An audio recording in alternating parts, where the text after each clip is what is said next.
Saludos cordiales, señoras y señores. A poco que nos sumerjamos en la historia de Córdoba, encontramos personajes tan extraordinarios que parecen sacados de una novela y que sin embargo existieron y pasearon por nuestras mismas calles.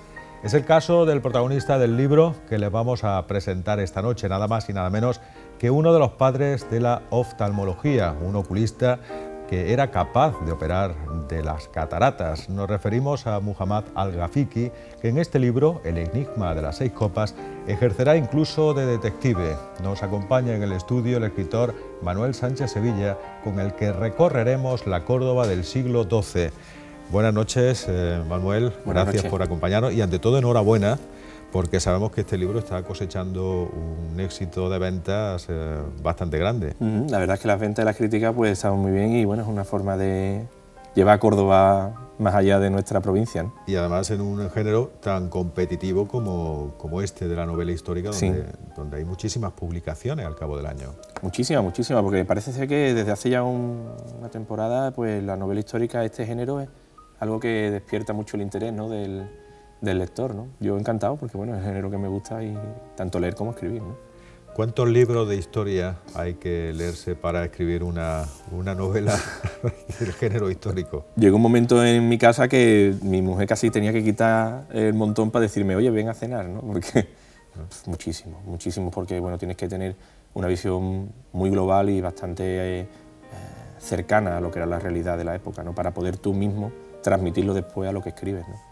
Si tú no conoces es muy difícil transmitirlo. ¿Crees que se ha puesto de moda el género? Lleva de moda ya un tiempo, lleva de moda un tiempo y la verdad es que yo creo que hay... A ver, yo tengo una teoría y es que al ser humano le encanta saber de dónde viene, le encanta saber la historia. Y con las sucesivas reformas que ha habido de educativas, ¿no?, se ha ido cada vez eliminando más el tema historia, ¿no?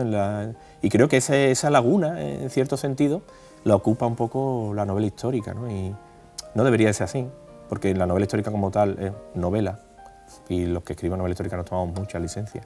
Pero sí es verdad que bueno, por lo menos es un puente, ¿no?, un puente hacia el conocimiento de nuestro pasado. Algunos datos que se ofrecen en las novelas históricas son tan sorprendentes que parecen inventados. ¿Miran con lupa los lectores y también los críticos literarios esta clase de libros? Sobre todo algunos lectores, ¿no? Arturo Pérez Reverte dice que hay francotiradores que leen el libro para ver si te pillan alguna, y tienen que pillarte, si como te indico es una novela. La novela tiene muchas licencias, ¿no? Y siempre cuando yo entiendo que el marco y lo que se explica tiene que ser real, ¿no? Pero después te tomas tus licencias que después, evidentemente, si alguien es puntilloso te llama la atención, te pilla, claro. Pero yo creo que hay que leer la novela histórica desde el punto de vista de entretenimiento y al mismo tiempo de aprender un poco más.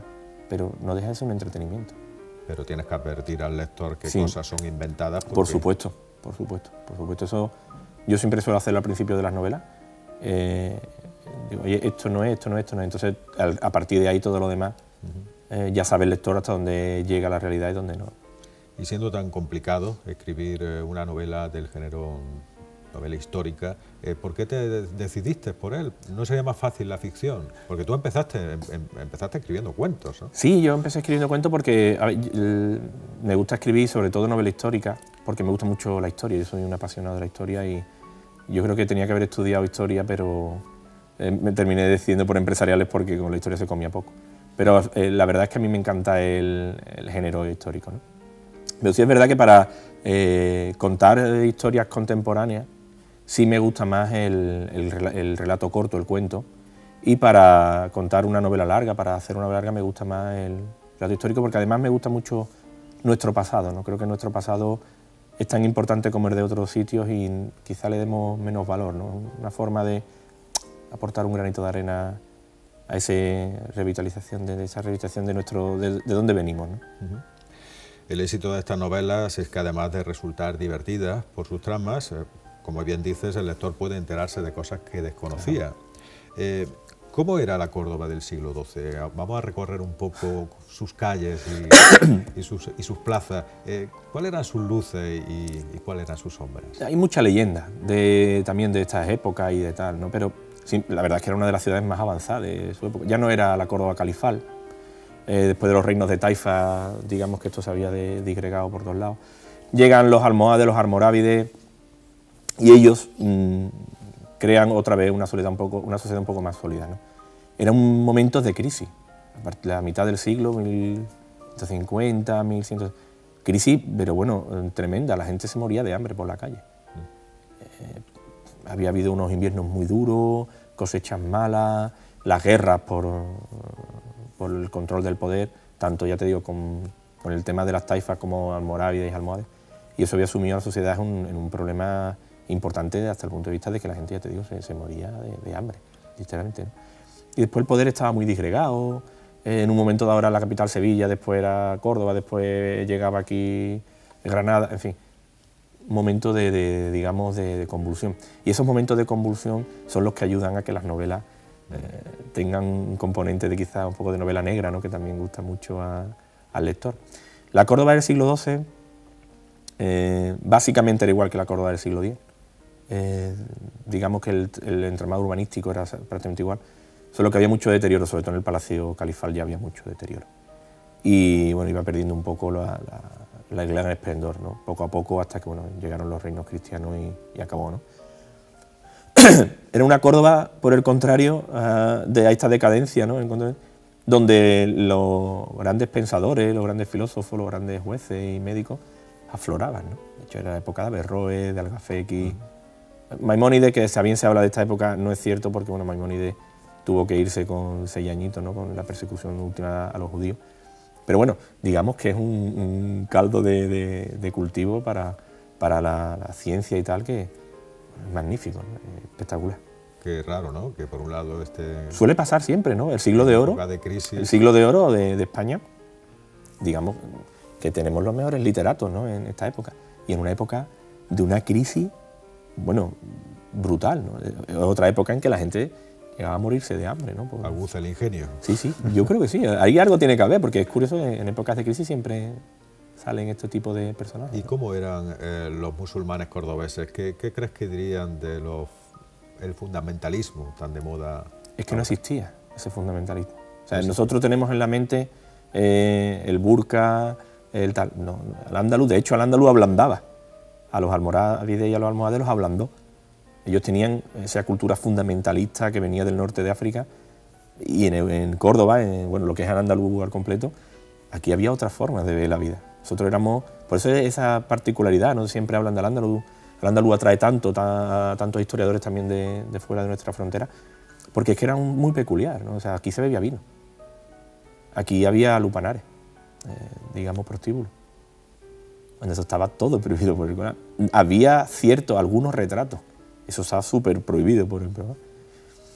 Digamos que en esos aspectos la mujer no era, evidentemente, estaba al nivel del hombre, ni mucho menos, pero no era tampoco exactamente un burka, ¿no? Tenía otro grado, ¿no? Mira, hay un libro que se llama La última noche, de mi amigo Paco Gallardo, donde habla de Abenzoar, de la saga Abenzoar de médico, y habla de la mujer, de la hija de Abenzoar, que era doctora. Yo creo que en un país fundamentalista islámico eso es casi impensable, ¿no? No pueden ni conducir. Exactamente, ¿no? Entonces, claro, es una visión totalmente diferente, ¿no? Digamos que era el puente entre Occidente, un Occidente que empezaba a despertarse un poco más, ¿no? Porque bueno, nosotros estábamos mucho más avanzados que lo que había en Europa. Y ese fundamentalismo que venía del norte de África, ¿no? Era un mundo... Tenía que ser fascinante, ¿no? para vivir en él. Dices que llegaron fundamentalistas y que se suavizaron. Sí, yo creo que uno de los fallos de leyendo y tal, uno de los, digamos, motivos por los que fueron cayendo ese tipo de reinos, era porque comenzaban a ablandarse, ¿no? A tomar estas costumbres, ¿no? De hecho, se criticaba a algunos gobernadores porque visitaban a prostitutas y tal, cuando claro, eso no podía ser. Bueno, hay que decir que la primera universidad de Occidentes estuvo aquí en Córdoba, sí, ¿no? Sí. Y que venían estudiantes de toda Europa en plan Erasmus aquí a estudiar. Sí, la verdad es que había ciudades, Córdoba con su universidad, Toledo, que cogió el relevo un poco del tema científico, ¿no? Cuando surgieron las taifas y tal. Sevilla con el tema de poetas y escritores. La verdad es que Al-Ándalus era un crisol de cultura. La cultura era muy importante en esa sociedad. Una pena, ¿no? Eso se ha ido perdiendo con los siglos. Daba igual que fueran judíos, cristianos, podían venir cualquier estudiante por aquí. Sí, hubo una época, sobre todo el califato, ¿no? que bueno, que la verdad es que había una convivencia en las culturas, siempre con sus matices, ¿no? Porque decía, los cristianos podían llevar a cabo su fe y los judíos pagando. Cuidado. Como siempre. Como siempre, pagando. Pagando si se no, puede no. ir a cualquier parte. No, entonces, y hubo una época en que sí hubo una convivencia de las culturas, no tanto tiempo como se dice, pero sí hubo una época que hubo una convivencia de las culturas que, claro, eso era maravilla, ¿no? Porque mezclaban los conocimientos, ¿no? Los combinaban unos con otros y los médicos judíos, que eran bastante buenos médicos, y los médicos musulmanes avanzaban. De hecho, la peste que arrasó Europa aquí fue mucho menos virulenta, ¿no? Por las costumbres que teníamos de higiene, sobre todo, ¿no? Era un mundo que tenía que ser increíble, ¿no? Porque era un avance que no se conocía. Todavía recuerdan los árabes su esplendor en Córdoba. Sí, cuentan, la verdad es que no he investigado sobre eso, pero me han contado alguna vez que las tiaras que se ponen con el turbante, ¿no? Una de ellas, que son negras, no sé si te has fijado, parece que son señal de luto, y una de ellas es por haber perdido el ángalo. Curioso, muy curioso, ¿no? Manuel Sánchez Sevilla, eres de Sevilla y del Sevilla, sí. seguramente. Pero aquí hay que diferenciar siempre las cosas, ¿no? Pero aseguras que has escrito este libro porque tienes una deuda con Córdoba. Sí, yo soy un enamorado de la ciudad porque, bueno, hace ya casi 10 años que me destinaron aquí al trabajo y, bueno, una ciudad que me abrió los brazos, la gente Yo siempre digo el símil de la gallinita y los polluelos, ¿no? La gallinita que abre el ala y mete el polluelo para protegerlo. Para mí hubo mucha gente que me protegió, que me ayudó. Se me ponen los vellos de punta, ¿no? Cada vez que hablo de esto porque llegas a una ciudad que no conoces a nadie, no conoces la ciudad, porque yo había venido de visita, lo típico, ¿no? De turismo.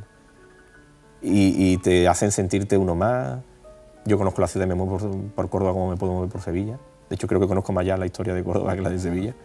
Y yo estaba en deuda con la ciudad.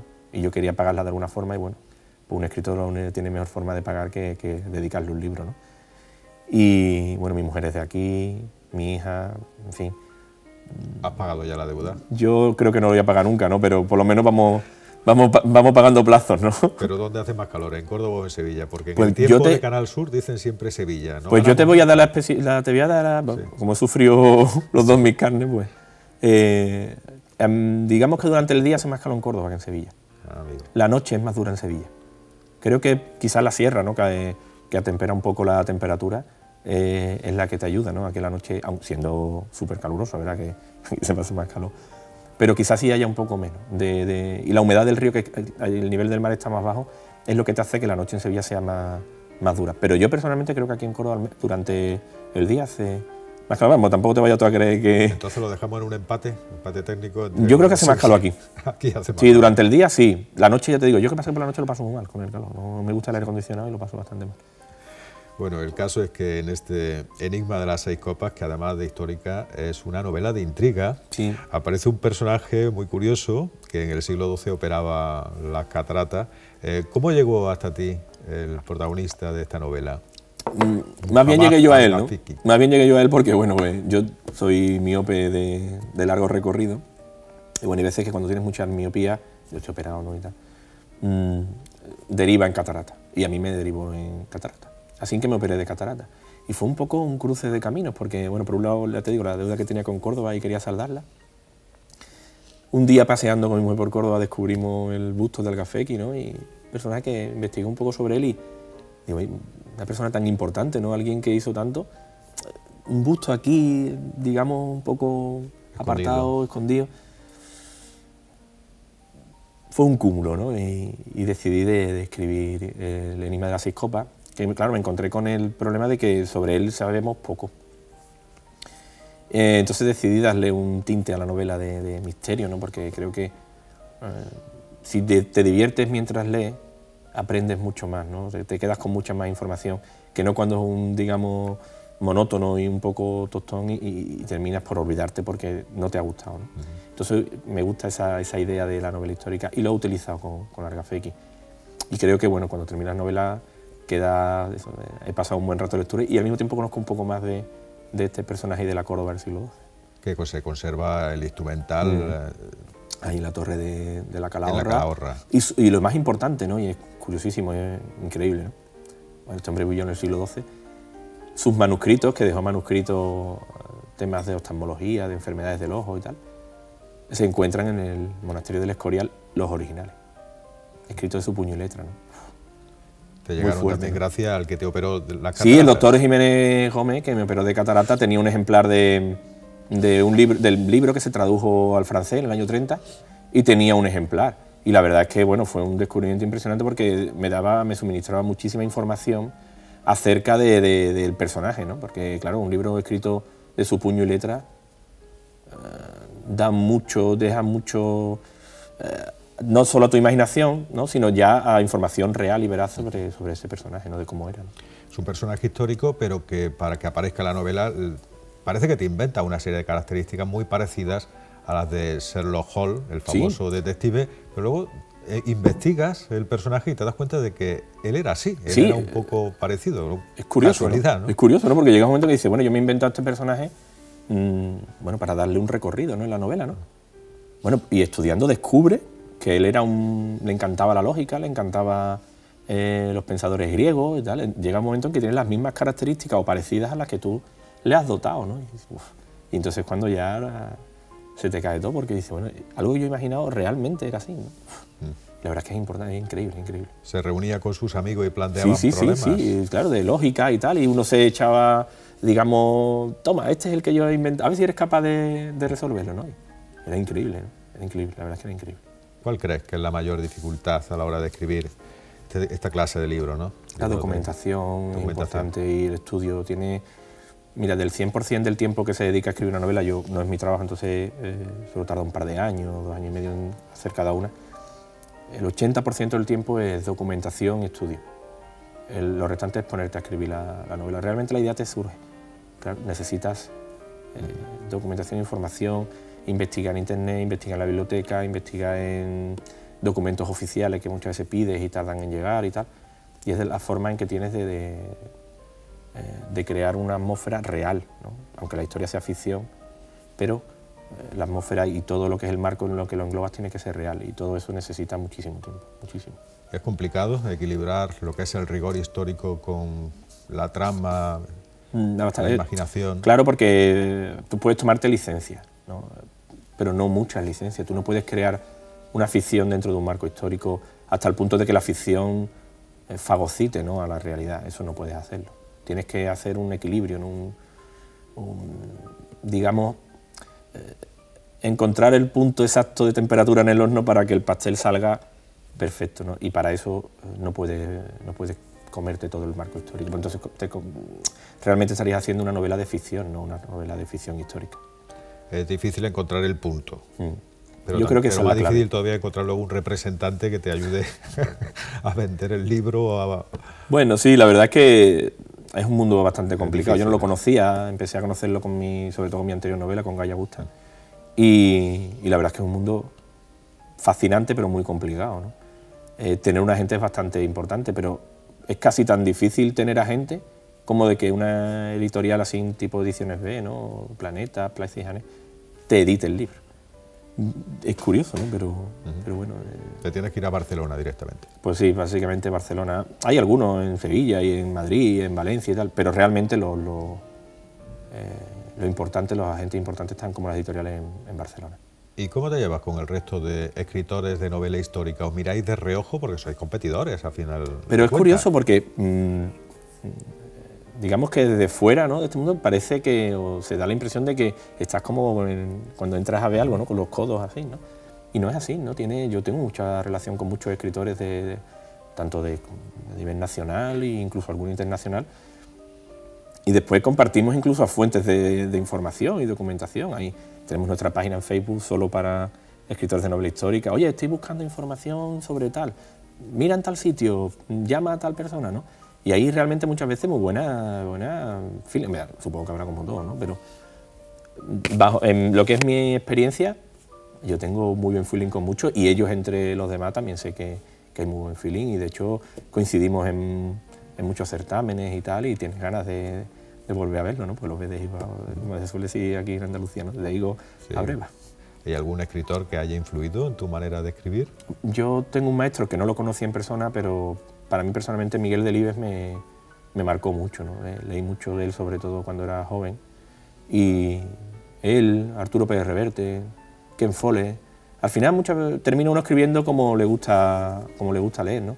Y evidentemente ese tipo de escritores, Benito Pérez Galdós, me gusta muchísimo. Terminan por influir como lo que tú haces, ¿no? Esto es lógico, es como la música, ¿no? Los grupos musicales siempre son influencia uno de otros, ¿no? Pues igual, exactamente igual. Y cuando llegas a una librería y encuentras a un desconocido o una desconocida hojeando tu libro, mira, me pasó ¿qué piensas? Te sientes muy extraño, ¿no? Porque bueno, antes que escritor siempre ha sido lector, ¿no? Y sobre todo, bueno, me pasó con Gaia Augusta, ¿no? Sobre todo que fue la primera, así, digamos, que tuvo repercusión nacional e internacional. Paseando con mi mujer por el Corte Inglés de aquí de Córdoba y se suponía que tenía que llegar a las librerías 15 días después, ¿no? Pero el Corte Inglés de Córdoba lo tenía ya. Entonces pasé en las novedades, lo típico, ¿no? Y estaba El invierno del mundo de Ken Follett y tal. Bueno, pues entre el asedio de Arturo Pérez Reverte y El invierno del mundo de Ken Follett estaba Gaia Augusta. Te entra unos escalofríos por el cuerpo, ¿no? Ya te vas acostumbrando, gracias a Dios, ¿no? Pero sigue siendo muy diferente, una sensación muy diferente. Claro, como tú dices, ¿no? Que yo hasta hace nada he estado comprando esos libros y ahora un libro mío está con ellos, ¿no? Curioso. El otro día en Jaén, estuve presentando el sábado en la librería Metrópolis en Jaén y cuando terminamos la presentación, porque era en una planta de semisótano, subimos arriba, había un par de personas hojeando la novela. Y diciéndole, claro, todos no sabían que era yo, ¿no? Y diciéndole al librero que estaba esperándolo para despedirse de mí, oye, esta novela tiene buena pinta. La verdad es que te es un orgullo, una satisfacción muy grande, ¿no? Porque realmente tú haces la novela para que otras personas disfruten, ¿no? de ella, ¿no? Y la verdad es que haya esa sensación. Pues, misión cumplida. Misión cumplida, claro, misión cumplida. ¿Y tu relación con las editoriales, qué tal? Bueno, yo trabajo con Ediciones B desde hace mucho. Tuve alguna oferta de otra editorial, de Martínez Roca y tal, pero la verdad es que yo con Ediciones B tengo casi un matrimonio, ¿no? Porque cuando nadie me conocía, ellos apostaron por mí. Sacaron Gaia Augusta, que sí, después tuvo mucho éxito y tal, pero bueno, esa primera apuesta tiene que hacerla alguien, ¿no? Y una editorial tan grande, así, digamos, porque bueno, ellos tienen delegaciones en toda Sudamérica, en Estados Unidos. O sea, tú puedes ir a Miami y comprar el Enigma de las 6 copas, o ir a Ponferrada y comprarlo también, ¿no? Que apueste por ti es muy importante. Entonces, yo siempre con ellos tengo una relación más estrecha. Después, esta editorial tiene ciertas particularidades que a mí me gustan y el libro lo he escrito yo.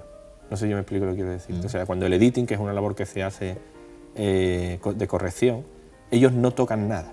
O sea, ellos te dicen, oye José, por ejemplo, aquí tiene una reiteración y tú cambias esa reiteración. O este párrafo quizá no está y tú cambias ese párrafo. No te lo cambian ellos. No. Pero eso es muy importante. Te aconsejan, oye, escribe sobre este tema que se va a vender muy bien. No, tampoco. Yo normalmente no. A mí, por ejemplo, a día de hoy no. Yo escribo lo que me viene en ese momento de inspiración y desarrollo ese trabajo. Se lo dejo, les gusta, pues se publica. Entonces, bueno, pues en este caso es Córdoba, la siguiente que estoy preparando está ambientada en Sevilla, pero en vez de asesinatos son robos.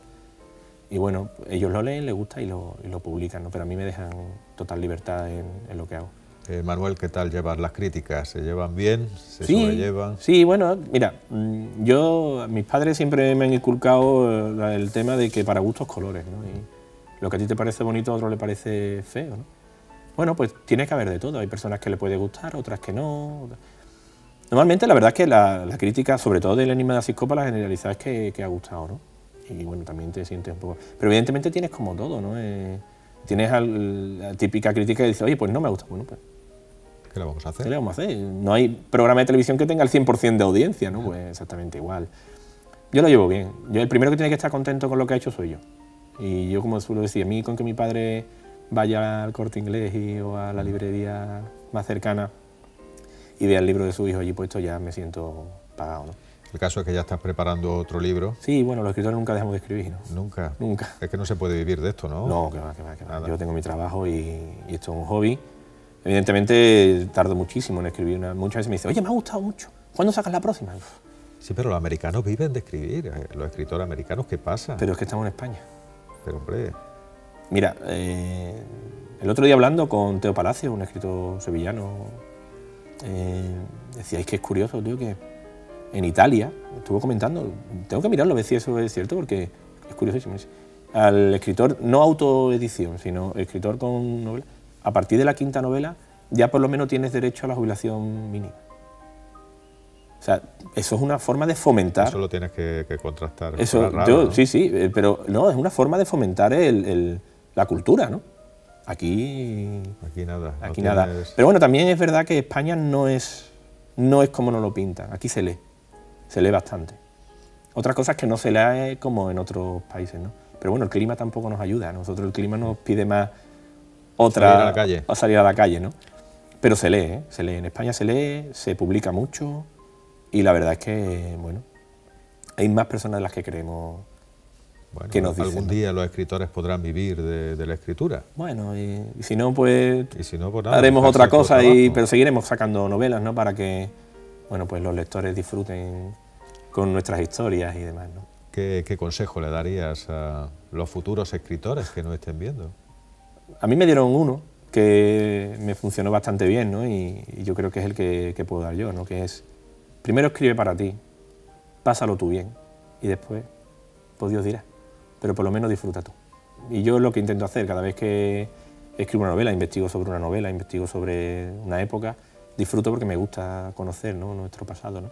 Sobre todo el pasado de nuestra tierra, que creo que lo tenemos un poco, digamos, en un segundo escalón, ¿no? Otros presumen de tanta historia y no nos llegan a nosotros ni a la altura del tacón. Entonces, yo suelo disfrutar mucho descubriendo personajes que han vivido aquí, épocas nuestras. Y disfruto. Yo creo que los escritores que disfrutan con lo que hacen, después que publican o no, bueno, adyacente, ¿no? Pero realmente disfruta tú. Y a mí me dieron ese consejo y la verdad es que creo que es el que puedo dar yo. Manuel Sánchez Sevilla, muchas gracias por acompañarnos en el Puente de la Luz. Nosotros vamos ahora con una breve pausa comercial y enseguida regresamos.